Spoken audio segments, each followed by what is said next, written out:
Olá, esse é o programa Sociedade Solidária, um fórum para o diálogo, a busca de soluções para os desafios do Brasil, uma iniciativa da LBV. Na edição de hoje, nós falamos sobre a doação de órgãos e tecidos.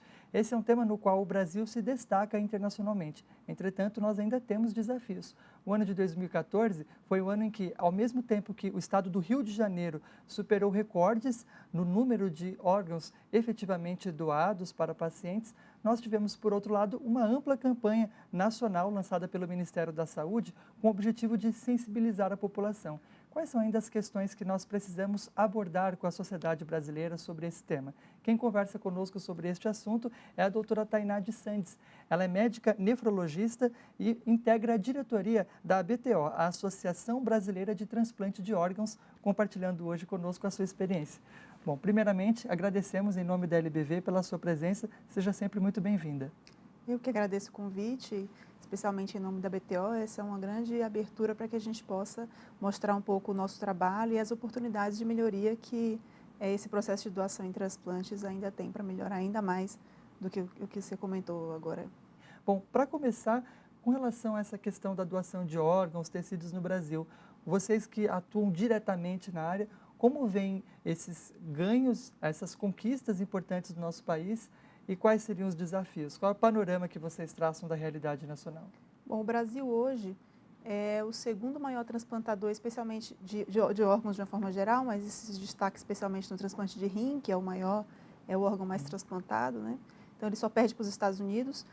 Agora, a questão é que o Brasil é um país continental, então quando a gente corrige isso por milhão de população, o Brasil perde algumas posições, então vai lá para a 30ª posição, mais ou menos, o que mostra que há muita oportunidade de melhoria para que a gente possa, não é corrigir essa deficiência, mas aumentar esses índices. Então, na verdade, todos os órgãos, todas as doenças que levam a insuficiências orgânicas, então vamos supor, especialmente as que acometem o fígado e o rim, são doenças muito prevalentes no nosso meio. Então, as hepatites, no caso do fígado, a hipertensão, o diabetes, no caso da doença renal, elas são prevalentes, estão tendo cada vez mais prevalentes. Portanto, pacientes que se tornam insuficientes desses órgãos e se acumulam em fila de transplantes são muito prevalentes e só tendem a aumentar. Então, quando a gente olha, por exemplo, a lista de pacientes em lista de espera para transplante de rim, esse número só cresce. A cada ano a gente tem 100 mil pacientes mais ou menos em diálise, vamos supor que metade desses fossem candidatos a transplante, 50 mil pacientes candidatos a transplante. E a gente consegue fazer mais ou menos, atender mais ou menos 40% a 50% dessa demanda. Então, esse número de pacientes se acumula em lista e no ano seguinte essa lista é ainda maior. Daí a importância da doação, e não só a doação em vida, mas a doação, aí a gente acha até que a oportunidade de melhoria ainda está mais, maior ainda nos transplantes com doador falecido, uma vez que cada doador falecido pode doar fígado, coração, rim, pulmão, ossos, pele, córnea, uma quantidade de órgãos que pode beneficiar uma quantidade enorme de pessoas. Bom, a doutora destacava que há oportunidades de melhoria.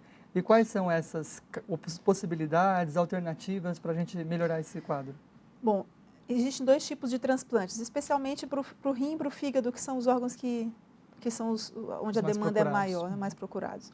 O transplante com doador vivo, na verdade, a gente não acredita que tem muita margem para aumentar ainda, uma vez que, para você ser doador em vida, você precisa ser um parente. Se não for parente, o processo é um pouco mais complexo, precisa de autorização judicial. E as famílias são cada vez menores, a longevidade, né, das pessoas aumenta cada vez mais, então a chance de você ter um problema ficando com um rim só, por exemplo, aumenta, de forma que a gente acredita que a oportunidade de melhoria está especialmente no transplante com doador falecido. E aí, quando a gente olha para o cenário de transplante com doador falecido, primeiro é o próprio número de notificação. Então, o que a gente observa?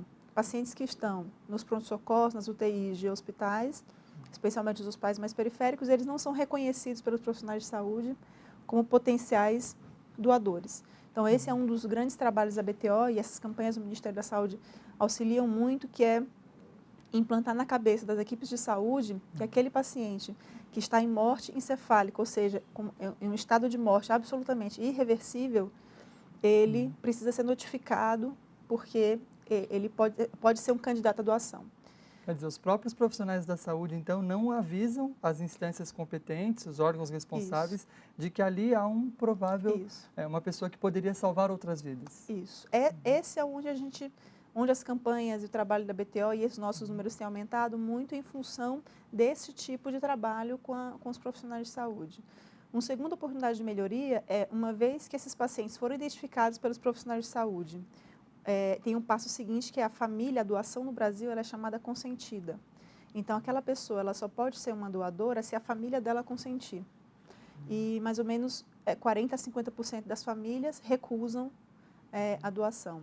E dentre as causas de recusa, existem diversas, mas uma das mais apontadas é que a família não sabe dizer se o paciente gostaria de ser um doador quando ele faleceu.